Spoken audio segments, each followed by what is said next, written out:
first of all, I got to ask you, what happened at the hotel last night? So basically, he got, I guess, irate because he wanted there to be a certain narrative. Certain narrative yeah. coming here. Yeah.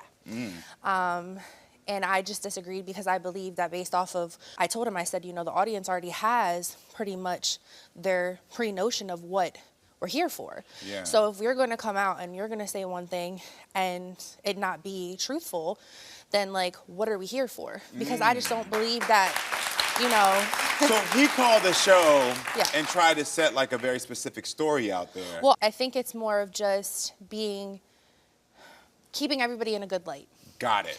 And I think that, you know, first of all, I believe, and I brought this up. And I don't know his side of the story, so Yeah. I'm going to wait to hear his. I sure. try to stay neutral. But when I hear someone say, keep everyone in a good light, and I also hear that he's been the one that's cheating, and he's the one questioning your child, is he trying to say keep himself in a good light? Well, yeah, because I think that right now, the narrative is already set.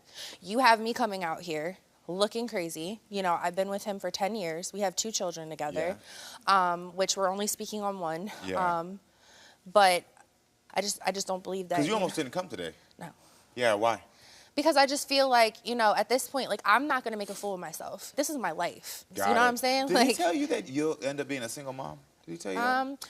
There was a lot of words said last night, and he pretty much made it seem like that's what it's going to be like, yes. That you'll be a single mom. Got it. I read into the notes when he called us that he was in jail. Yeah. How long was he in jail for? Was it 23 months? He can 23 clarify months. that, yeah. Okay, so he was gone for a little bit of time. Yeah. Did he think the relationship was over? When Did he you went think the away, relationship was over? when he went away, we had a very clear picture of we were not speaking. You know what I mean? Like, we were done. He went into jail. He had other relationships and, you know, whatever, to support him through that time. Because he was already cheating on you. Yeah. Got it. So when he went into jail, you were like, we're not together, and you're getting supported by these other women. Well, I think in the beginning, I didn't know. I had went to court hearings or something, and I had seen people. Oh, that's how you found out about the other women. Yeah. You're in court. Yeah. Trying to support him. Yeah. And these other Well, I women. had to come. I had to show. I was. You know, Yeah. But you're there, and Yeah. these other women there. Oh. Yeah. But he also cheated on you in December? Recently. Recently? Okay, what did he do? You know, I kind of want to put him on the spot. I want him to come out and here own that. You know, let him say that. You know what I mean? I think, you know, being a man and having to, you know, look, you know, actually say, yeah, exactly. Let's bring some accountability to that. But yes. You know, I'm all about not painting a certain narrative either. Yeah, I mean, know? again, you're not painting a narrative. Yeah. These are just questions. And so, you know, here, even though I deal with feelings, it's a lot about facts. And so one of the other facts is that he gave you an STD. Well, I didn't have any. But he had an STD. Again, I would like him to hold accountability for his questions. Well, listen, I think it's important to welcome your man, Todd, to the show to hear his side of the story. So everyone, welcome Todd.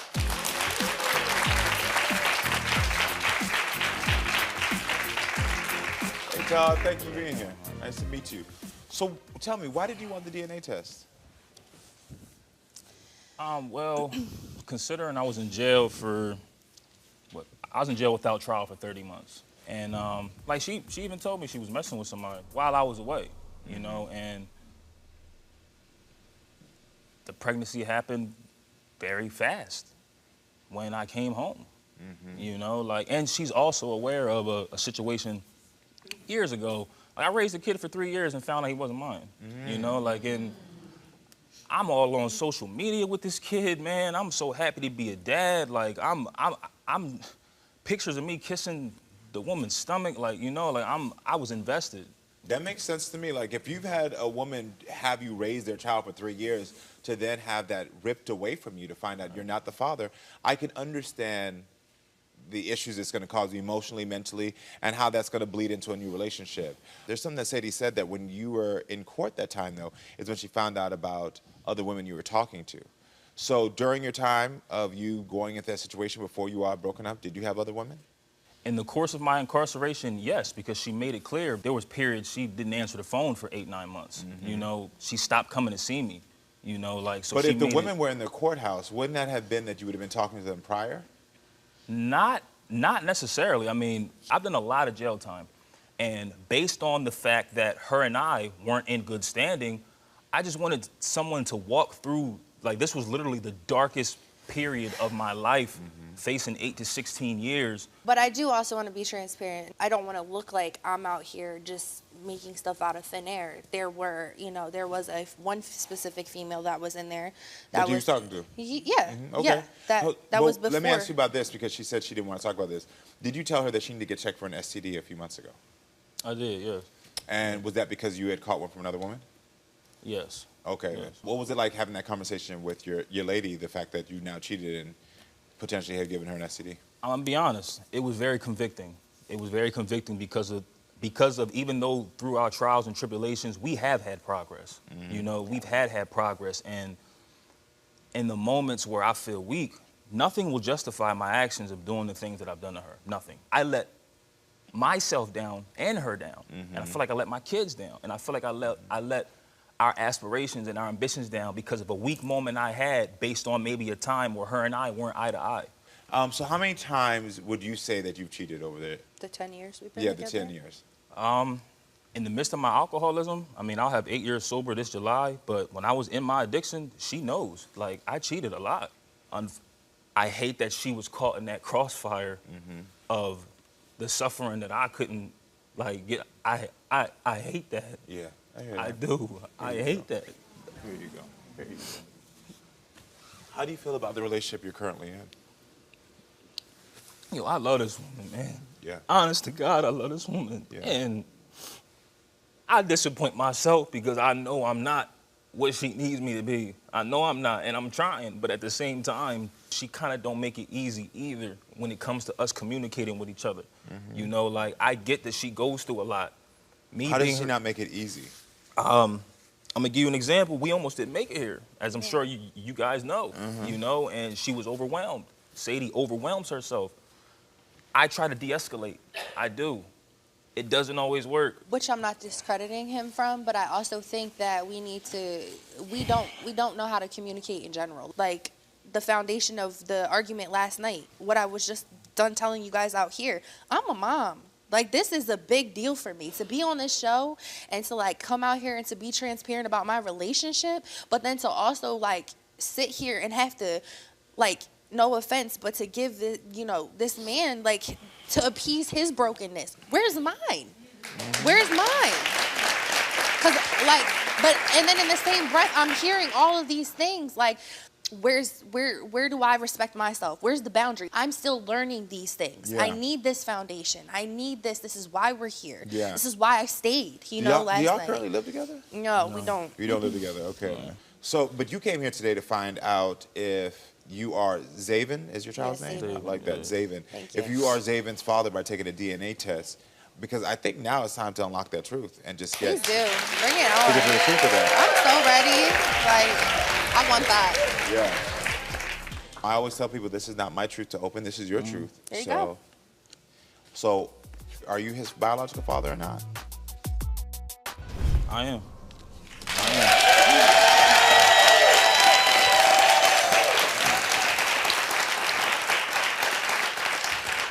How do you feel? I mean, you don't seem excited. I know you've been in the child's life. Because it's not like something that, like, I was, like, heavily doubting. It was just a possibility in my mind based on the time frame of me being incarcerated. So it wasn't like something. But as a mom, that's so disrespectful. Like as a woman. As a woman, I've been with this man for 10 years. Like, when is the suffering from your past? When is there going to be a line where you hold accountability as an adult, as a father figure, as a man, to just sit there and say, like, we didn't need to do this on the show. Like, it really didn't need to get this far. And I think that's where you missed the whole point last night of the blow up, which was it had nothing to do with coming on here proving it. Do you feel like you owe her an apology now? For the fact that she's now been brought here when she's been telling you she's been faithful, and now that it's been confirmed that after 10 years she hasn't done anything, that these children are yours? Do you feel like you owe her an apology? I do. And I do apologize. And I just want to reiterate that it was never really nothing personally, like, towards you. And the main reason why I inquired was to try to get some kind of guidance or direction based on what we're trying to navigate through from where we came from. Well, I got a question, because you both have said you want to talk about the trials and tribulations, but neither of you have said what those are. Okay. What are the trials and tribulations? Well, in full transparency, like I literally put her through hell in the midst of my addiction. Like I dragged her through hell in the midst of my addiction, and I got shot. I was robbing people, shooting people. I lived a completely different lifestyle. Yeah. And then after I had got shot, she unfortunately suffered for the aftermath of my mental health after that, you know, and she took my son and left. So her and my son, they were the driving point of me going to rehab. Getting back and staying together. consistent. Yeah, I appreciate that. I'm glad. Congratulations. My question is, so we also came here because, you know, we offer on everyone's show, the DNA test was the only result. We also offer everyone to say, if you want full transparency, if you want to have that where you can actually leave this show with full clarity, we're able to unlock phones. And so this is where we're at now, unlocking your phone. So. You did it? No, I didn't. Oh. Oh, you didn't do it. So you refused to lock the phone. No. So why did you refuse if that's what she's asking for?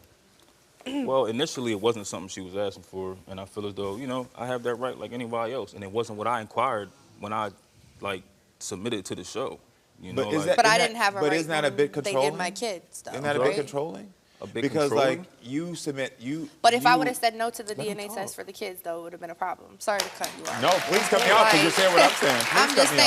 saying, like, Please make cut that me make off. sense because that would have been an issue. Yeah, If if she would have said, no, I don't want to do this, I don't want to come here.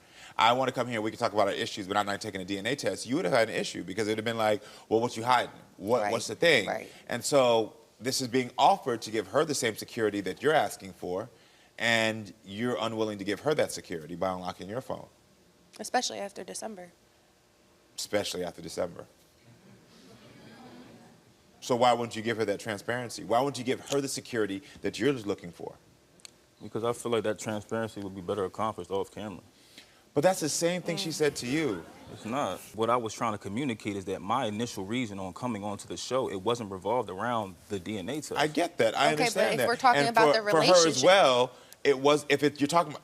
But if we're going to talk about the relationship, Speak. then, She got you know, I'm just saying, like, Because what she's makes saying sense. is what's going on here is there, and this is an outside perspective, there is a double standard going on here. And I think that you're aware of it. I think you've been in a space where you have understood after 10 years how to control a narrative, how to get things to go where you want them to go. And I understand your trauma, and I understand you went through, and I also see your growth, but at some point you have to realize that you've grown apart. And that there is so much damage that has been done in this relationship for years that the foundation is so unstable. If you really want to know my opinion, what I think needs to happen is that you all need to find a way to learn how to co-parent and fully separate from each other. I mean, to end this, you said he wanted to control the narrative when you first walked out here. Well, I think it's time for you to take control of that narrative back. And that's the advice I'm going to give you. That's advice.